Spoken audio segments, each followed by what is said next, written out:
ఏపీలో గత ప్రభుత్వ హయాంలో భూ కుంభకోణంపై సమగ్ర విచారణ జరిపించాలని సీఎం చంద్రబాబుకు సిపిఐ నేతలు విజ్ఞప్తి చేశారు.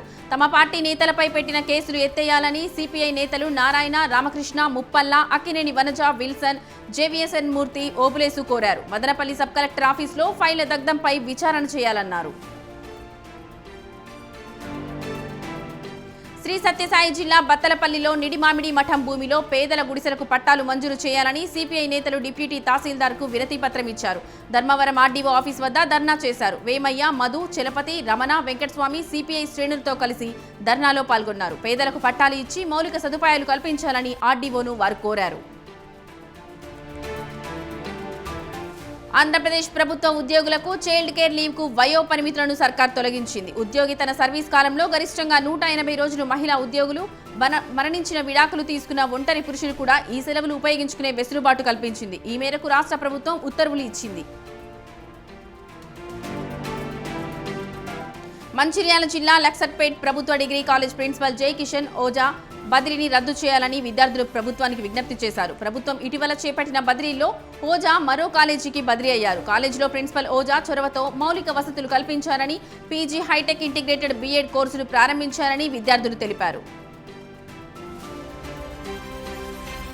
అట్టడుగున ఉన్న మత్స్యకారులను ఆదుకోవడమే తెలంగాణ ప్రభుత్వ లక్ష్యమని రాష్ట్ర ఫిషర్మ్యాన్ కార్పొరేషన్ చైర్మన్ మెట్టు సాయి కుమార్ అన్నారు. కేపీహెచ్బీలోని ఫిష్ మార్కెట్ను నియోజకవర్గం మాజీ అధ్యక్షులు సేరి సతీష్ రెడ్డితో కలిసి ఆయన సందర్శించారు. మత్స్యకారుల పేరుతో అక్రమాలకు పాల్పడుతున్న బయటి వ్యక్తులపై చర్యలు తీసుకుంటామని చెప్పారు. మావోయిస్టుల సంస్మరణ వారోత్సవాల నేపథ్యంలో అల్లూరి జిల్లా చింతపల్లిలో విద్యార్థులు ర్యాలీ నిర్వహించారు. మావోయిస్టులు వద్దు, అభివృద్ధి ముద్దు అంటూ చింతపల్లి పాత బస్టాండ్ వద్ద వారు ర్యాలీ నిర్వహించారు. అనంతరం మానవహారంగా ఏర్పడి మావోయిస్టులకు వ్యతిరేకంగా నినాదాలు చేశారు. భద్రాద్రి జిల్లా కొత్తగూడెంలో బీఎన్ఎస్ఎల్ ఉద్యోగుల ఆధ్వర్యంలో అవగాహన బైక్ ర్యాలీ జరిగింది. భారత ప్రభుత్వ రంగ సంస్థ బీఎస్ఎన్ఎల్ను ఆదరించాలని ఏజీఎం సుభాష్ కోరారు. ఉద్యోగులు, సిబ్బంది ప్లకార్డులు పట్టుకుని బైక్ ర్యాలీ నిర్వహించి వినియోగదారులు, ప్రజలకు అవగాహన కల్పించారు. బీఎస్ఎన్ఎల్ పూర్వ వైభవం సంతరించుకుంటుందని సుభాష్ ఆశాభావం వ్యక్తం చేశారు. భద్రాచలంలోని ప్రభుత్వ ఏరియా ఆసుపత్రిలో ఖాళీగా ఉన్న వైద్యులు, నర్సులు, ఇతర సిబ్బంది పోస్టులు వెంటనే భర్తీ చేయాలనే డిమాండ్తో సిపిఎం నిరాహార దీక్ష చేపట్టింది. ఈ దీక్షను భద్రాద్రి కళాభారతి అధ్యక్షుడు దుర్గాప్రసాద్ ప్రారంభించారు. ప్రస్తుతం భద్రాచలం ఆసుపత్రిలో ప్రజలకు సరైన వైద్యం అందడం లేదని సిపిఎం నేతలు ఆరోపించారు.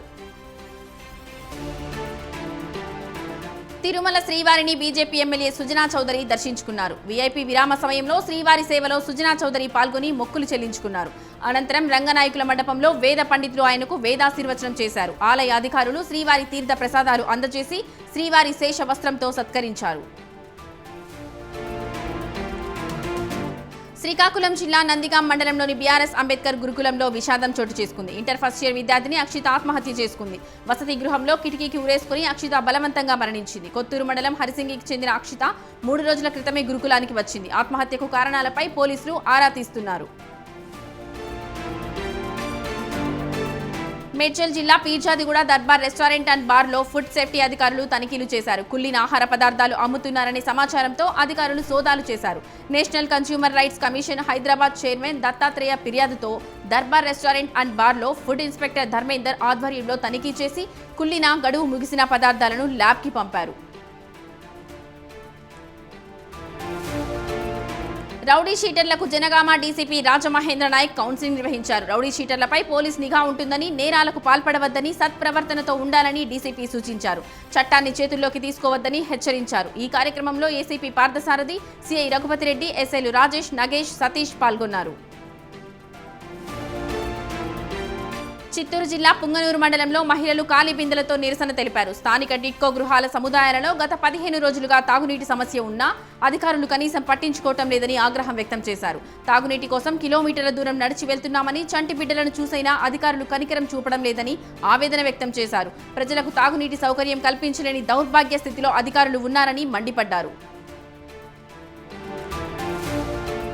తిరుమలలోని బాలాజీనగర్లో ఎమ్మెల్యే ఆరణి శ్రీనివాసులు గ్రామ సచివాలయానికి భూమి పూజ చేశారు.